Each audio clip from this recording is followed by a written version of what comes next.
Alors le Wing Chun, c'est un art martial chinois du sud de la Chine. À mon sens, c'est une discipline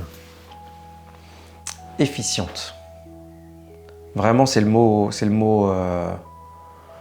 qui l'a défini le mieux.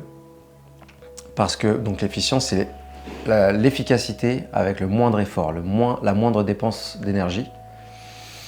Et qui dit efficience dit recherche de justesse et donc beauté, authenticité, grande maîtrise et donc grande compréhension, ce que je cherchais à travers les arts martiaux. C'est une discipline qui au départ est très axée sur les coups de poing, en tout cas sur les poings et les techniques de bras. Et en fait, ce sont des ensembles de principes sur lesquels tout peut être greffé. La science des coups de pied, la science de l'approche du corps à corps, des clés, des étranglements, des amenés au sol, du sol. Donc c'est vraiment une étude du corps, une étude de la géométrie du corps et de la géométrie de la relation entre deux corps, au moins deux corps, pour être capable de maîtriser à chaque fois le cœur de la relation. Quelque chose qu'on trouve assez facilement dans le Wing Chun, je trouve. En tout cas dans le Wing Chun, encore une fois, que j'ai pratiqué, la branche de Didier Bédard. C'est beaucoup de souplesse, c'est beau, c'est élégant à voir. Ça peut vite passer pour une danse et en même temps celui qui a l'œil exercé voit que c'est une danse efficace et pas du folklore, contrairement à ce que certains peuvent croire quand ils voient d'autres kung-fu. Parce que c'est aussi différent de beaucoup de kung-fu, dans le sens où il y a beaucoup de techniques dans la plupart des kung-fu, dans la plupart des kung-fu chinois. Et alors que là, finalement, il y a une quantité beaucoup plus restreinte de techniques. Il y a un coup de poing, un seul coup de poing central. Voilà, direct. Il y a cette philosophie de la non-force. Quand on va rentrer dans un rapport de force, on va chercher à prendre contact, à nous nourrir de ce rapport de force-là et à le dévier pour en faire autre chose. On va systématiquement transformer le rapport de force pour l'amener à notre avantage. Du coup, il n'y a pas besoin d'être spécialement fort, spécialement puissant. Il faut être structuré en réalité.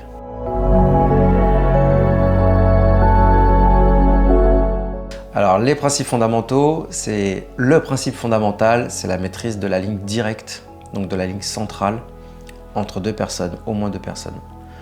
Dans une relation, la ligne centrale, c'est la ligne qui fait se rejoindre la ligne du centre, de mon centre qui divise mon côté droit et mon côté gauche, et la ligne de ton centre. Si on tire une ligne imaginaire qui existe pour autant, mais qu'on la rend visible, qu'on l'imagine, entre ces deux lignes de centre, se trouve la ligne centrale. En fait, c'est la ligne la plus directe entre nous deux. Si on maîtrise cette ligne-là, comme on maîtrise le cœur de notre relation, la ligne la plus directe, on est systématiquement en avance sur l'autre. Si j'occupe cette ligne-là, comme j'ai la ligne la plus directe, soit tu vas passer sur cette ligne et me rencontrer et tu vas devoir rentrer en contact avec moi et jouer avec moi pour pouvoir rentrer, soit tu vas devoir passer à l'extérieur de cette ligne et auquel cas, comme je serai déjà au centre de ce cercle qui te permettrait de me toucher, je vais pouvoir intercepter rapidement, beaucoup plus rapidement, les gestes qui viennent, tes attaques. C'est vraiment le principe numéro 1. Après, j'ai envie de dire autre chose, c'est pas un principe, mais c'est une pratique plutôt, qui est particulière au Wing Chun. On retrouve ça quand même aussi avec le Twishu dans le Tai Chi. C'est le Chi Sao, le principe des mains collantes. Et le principe des mains collantes, si j'en fais un résumé, un ultra résumé, c'est la capacité à être en contact, connecté à l'autre et à la structure de l'autre, et à conserver cette connexion quoi que fasse l'autre. Pourquoi ? Parce que pour que l'autre soit un ennemi et qu'il puisse nous frapper, il faut qu'il y ait une distance. Pour qu'il y ait un choc, il faut qu'il y ait une distance. Je peux essayer de m'éloigner, auquel cas, s'il me rattrape, il y aura choc quand même, mais par contre, si je me colle à lui, il ne peut plus me frapper. Et donc le Chi Sao, ça permet ça, à distance courte, quand ça va trop vite, quand les coups de poing vont trop vite, le fait d'être collé au bras de l'autre, ça permet justement de l'empêcher de devenir un ennemi. On adopte ce paradigme de pour être en sécurité, il faut que je sois avec, ça change tout. L'autre ne peut plus être un ennemi mortel qu'il faudrait détruire, puisqu'on va être avec. Donc c'est être capable, et pour moi c'est la vraie recherche, ou en tout cas une grosse partie de la recherche intérieure, c'est être capable de faire avec quelque chose qui se présente comme un danger ou comme un ennemi. Et être capable d'être tellement intime avec qu'on va déjouer le danger que ça pourrait représenter.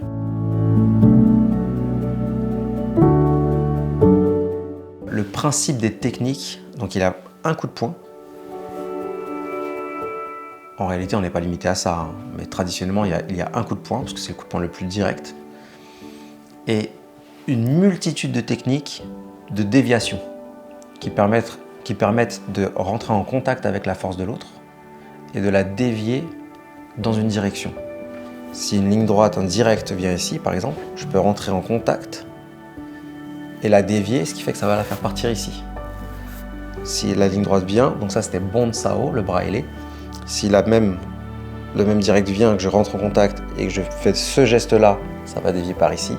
Tan Sao, la paume vers le ciel. Garn Sao, donc il y a des techniques pour dévier ce qui viendrait en haut, en bas, et aussi sur les crochets évidemment. Mais quasiment toutes les techniques vont être soit pour dévier, en tout cas la majorité sont faites pour dévier, et il y en a quand même pour percuter et dégager une menace. Par exemple, on a les Jet Sao, qui sont des gestes assez vifs comme ça veut dire le bras qui se secoue, donc ça porte bien son nom. Si une menace vient et que ça a été trop rapide et que j'ai pas le temps de la gérer et de la dévier, je peux l'éjecter et la repousser.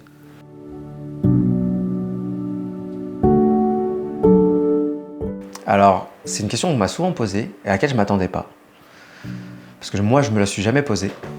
En fait, je ne crois pas qu'un art martial soit un art d'attaque ou de défense. En fait, je pense que c'est ce qu'on en fait. On peut attaquer avec du Wing Chun, hein. Moi, on peut rentrer dans la défense de l'autre ou dans la distance de l'autre et l'attaquer avec. Et en fait, en réalité, ce qui va se passer, c'est que tout de suite, il y aura un échange. Je vais attaquer, soit l'autre prend le coup et c'est fini, ou alors soit il se défend et donc on rentre dans un échange. Je pense que par contre, dans la philosophie, avec ce qu'on a dit avant, mais ça, je pense que c'est vrai pour les arts martiaux en général, peut-être moins pour les sports de combat, je ne sais pas. En tout cas, dans les arts martiaux, souvent, on associe une philosophie qui va avec. Et cette philosophie, c'est plutôt, en fait, devenir son propre maître, donc en maîtrise de soi-même. Et à ce moment-là, ne plus être dans l'attaque et même faire de la défense plutôt une capacité à déjouer l'animosité de l'autre. Donc, je pense que c'est ni attaque ni défense, c'est ce qu'on en fait. J'espère que ce qu'on en fait, c'est déjouer la violence en réalité.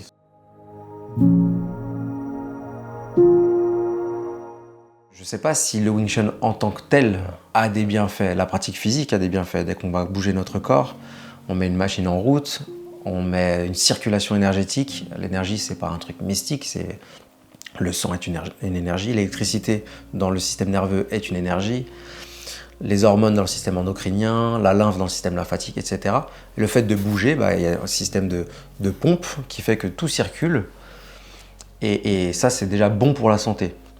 Un médecin disait, j'ai vu une vidéo il n'y a pas si longtemps sur Instagram, dans laquelle un médecin disait « Quelqu'un qui fume mais qui fait du sport sera en meilleure santé que quelqu'un qui ne fait pas de sport et qui ne fume pas. Quelqu'un qui boit, idem, et qui fait du sport. » Sur le mental aussi, ça permet de vider la tête. Et en fait, quand on a une pratique, encore une fois, n'importe laquelle, mais quand on a une pratique qu'on pousse un peu, dans laquelle on s'investit, je pense à un grimpeur, par exemple, qui va grimper et à un moment donné, il se dit « je grimpe la falaise ». Quand on est face au danger, il y a ce phénomène de « on ne pense plus à hier, on ne pense pas à demain, on oublie tous nos soucis, on est là où il faut être ». Donc on est dans le moment présent. Et ça, c'est assez grisant. Ça fait vraiment du bien parce qu'on sent que c'est là qu'on a à être, tout le temps, si possible. Et c'est possible. Le Wing Chun tel qu'on le pratique dans la voie du Wing Chun, un de ses bienfaits, c'est de mettre de l'ordre. Vraiment. Je pense que, alors c'est pas que dans mon enseignement à moi, puisque ça va dépendre aussi de comment les élèves le pratiquent. En tout cas, moi je l'enseigne et je le dis. Je cherche à ce que les élèves vivent ça. Puisque c'est très structuré comme style. Ça structure l'esprit, le mental. Ça structure le corps. Il y a des élèves qui se tenaient un peu voûtés, commencent à se tenir droit. Et pour le mental, des gens qui pouvaient être un peu stressés, avoir le regard qui partait un petit peu dans tous les sens. Maintenant, ils sont posés, ils regardent. Pas de souci.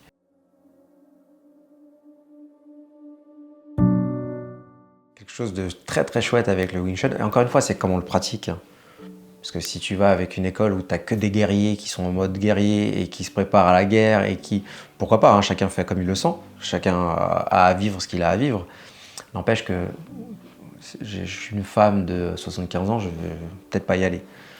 Donc c'est aussi, encore une fois, comme on pratique. Si je parle juste du style, c'est un style qui offre quand même la possibilité à énormément de gens de pratiquer parce que justement, il est pensé sur la structure plutôt que sur des capacités physiques. Alors, il faut quand même avoir un minimum de capacité physique. Ouais, ça s'acquiert en cours de route. Mais puisque c'est une question de structure, tout le monde peut acquérir la structure, tout le monde a une structure physique et tout le monde peut apprendre à la placer correctement.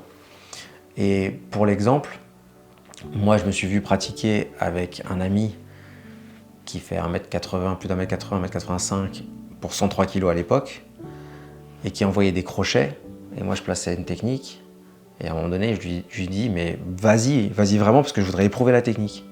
En fait il me dit mais j'y vais et ça me fait mal donc je peux pas aller plus loin. Et vu que la structure était juste, je sentais pas sa force, elle était vraiment rediffusée jusqu'au sol et donc elle faisait que me traverser et je ressentais pas réellement sa force. Ce que je demande c'est un minimum, un gabarit qui permette d'échanger avec des adultes. Donc même si c'est 12-13 ans, en fait, je vais plutôt regarder un gabarit de au moins 1m30, 1m40, quelque chose comme ça. Et une capacité d'attention. Le Wing Chun aussi, ça a cette particularité-là, c'est un style qui prône l'adaptation et l'adaptabilité permanente. L'eau, le fameux Bruce Lee qui dit « Be water my friend ». Mais en fait, il parle de ça aussi. C'est en permanence, comme on ne va pas faire force contre force, une force vient et on va l'utiliser, s'appuyer dessus pour être redirigé, pour rediriger cette force-là et reprendre, lui donner une forme qui nous intéresse. Et ben c'est la même chose partout en réalité. Si on fait une analogie, là dans les cours de Wing Chun, si demain j'ai quelqu'un qui vient, qui fait 1m10 et qui est hyper motivé, on va trouver une solution en réalité. Donc ce que je dis, c'est vraiment des grandes lignes. Ce qui est le plus important, c'est une capacité d'attention par contre. Parce que je transmets avec cœur et j'ai envie que ce soit reçu avec cœur et donc avec attention.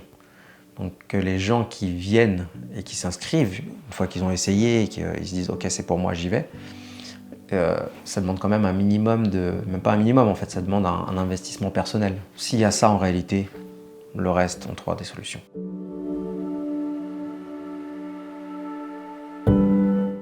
Le cadre type, ou en tout cas la structure type, c'est tout le monde arrive, on se salue, on se met en rang, etc. On s'installe, on se salue. On fait la forme, ou une des formes, parce qu'il y a plusieurs formes qui permettent d'apprendre tous les mouvements et les déplacements. Donc on fait la forme du moment selon le niveau des élèves. Et ensuite le cours commence, le cours à proprement parler. Parfois il y a des échauffements, parfois le mood qui est là, le mien ou celui des élèves, en tout cas le mood général qui va être là, c'est on a besoin de lâcher un peu là. Donc on va vraiment faire des échauffements, on va aller chercher de la souplesse, du relâchement, et le cours va être sur ce thème par exemple. Ou alors on a besoin d'un peu de punchy, et on va faire des choses un peu plus punchy, chacun à son niveau. Il y a une règle que j'aime particulièrement, et qui est vraie aussi dans l'école, c'est que le premier maître, il est intérieur.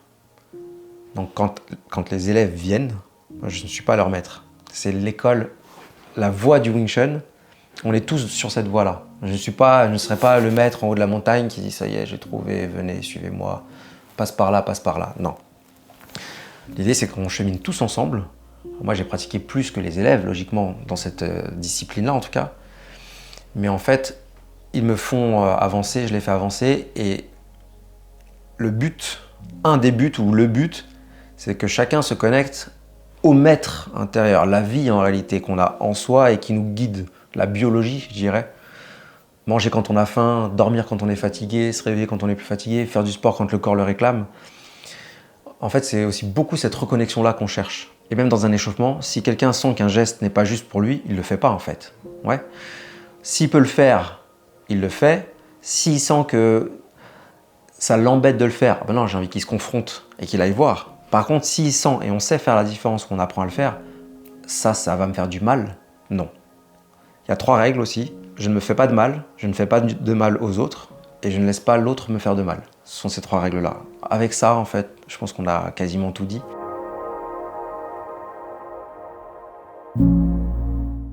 pour un premier cours, simplement une tenue de sport, jogging, t-shirt, si possible foncé, voire noir, encore mieux.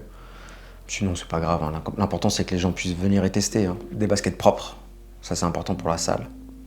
Et voilà, c'est parti. Si la personne n'a qu'un short, ou alors qu'elle était en short, elle était dehors en short, et elle se dit « Oh mince, il y a du Wing Chun, j'ai envie d'aller voir », qu'elle vienne quoi. Encore une fois, hein. Ce que je donne, ce sont des lignes. Je pense que dans la vie, on est tous, consciemment ou inconsciemment, sur un chemin vers l'épanouissement. Et ce chemin-là, c'est pas une ligne droite. C'est le juste chemin, c'est le bon chemin, mais qui fait ça. Pour moi, il va faire ça, puis pour toi, il va faire ça pendant un temps, et puis ça, et puis etc.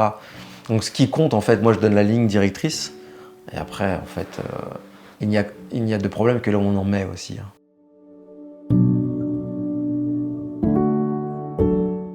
Devenir. Devenir, vraiment, en réalité, c'est un positionnement intérieur. C'est j'ai envie de commencer le Wing Chun. Qu'est-ce que je peux faire? Bah, y aller, en fait. Et puis, aller voir le Wing Chun, aller voir différentes écoles de Wing Chun, aller voir différents arts martiaux, différents sports de combat. Pour moi, la règle d'or, c'est d'apprendre à s'écouter. D'apprendre à écouter l'appel en soi, peu importe le terme qu'on met, ouais, ce qui nous appelle. Si ce qui nous appelle, c'est la peinture, il faut aller peindre en fait. Faites ce qui vous parle et ce qui vous appelle. Si c'est le Wing Chun, venez. De toute façon, qu'est-ce que vous avez à perdre? Vous le faites une fois, ça vous plaît pas, vous ne revenez pas. Ça vous plaît, vous le faites une fois, deux fois, trois fois. Le jour où vous avez envie de changer, vous changez. Il n'y a pas de contrat qui lie ad vitam aeternam. Et ce qui a été pris et digéré, absorbé, ça fait partie de vous pour toujours. Donc, ouais, en vrai, le seul conseil, c'est de venir. Alors, j'en ai quand même un deuxième, mais c'est pour les gens qui s'inscrivent à un moment donné, et c'est vrai pour toutes les disciplines, je pense. À un moment donné, il y a le positionnement intérieur. Est-ce qu'on vient juste pour du loisir? Et donc, il n'y a pas d'engagement personnel. Et pourquoi pas, hein, c'est tout à fait respectable. Mais dans ce cas-là, il faut accepter qu'on va peu progresser. Parce qu'il y a une vraie progression à partir du moment où il y a un engagement personnel. Parce que dès qu'on s'engage personnellement, c'est le travail intérieur qui commence. J'ai pas envie d'y aller, mais j'y vais quand même. Oh, là j'ai envie d'aller me coucher, mais non, mais j'y vais quand même. Et en fait, c'est tous ces moments où la voie de la facilité et du confort facile appelle, et en fait, on va quand même suivre ce qu'on sent être juste en termes de justesse. Alors, encore une fois, c'est à chacun d'écouter, parce que parfois, ce qui va être juste, c'est vraiment de ne pas venir et d'aller se coucher. Dans ce cas-là, il faut faire ça. Mais par contre, si c'est juste, oh, j'ai pas trop envie d'y aller parce que je suis un peu fatigué, et ouais, la flemme, alors qu'en fait, à l'intérieur, ça dit, ouais, mais ça me fait du bien et j'ai besoin, en fait. Mais en fait, il faut y aller dans ce cas-là. Et ça, c'est l'engagement personnel qui va faire la différence. Et ça fait vraiment avancer, intérieurement parlant.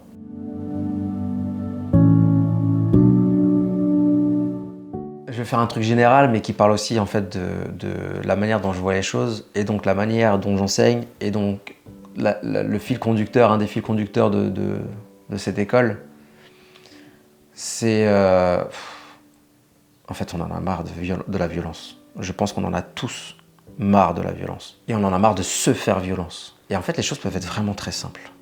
Si on laisse tomber toutes nos croyances, tous nos il faut, il ne faut pas, etc.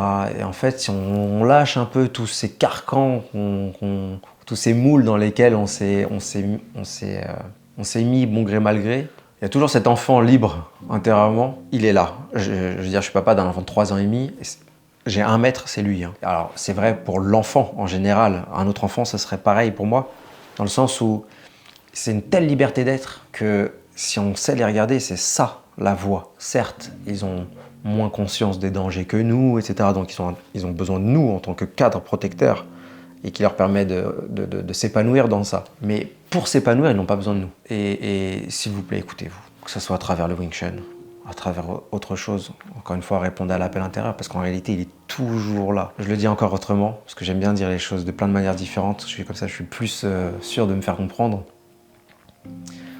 L'être humain, comme toute forme d'existence, comme toute forme de vie ou de forme de vie sur Terre, et partout ailleurs s'il y en a d'autres, est faite pour s'épanouir.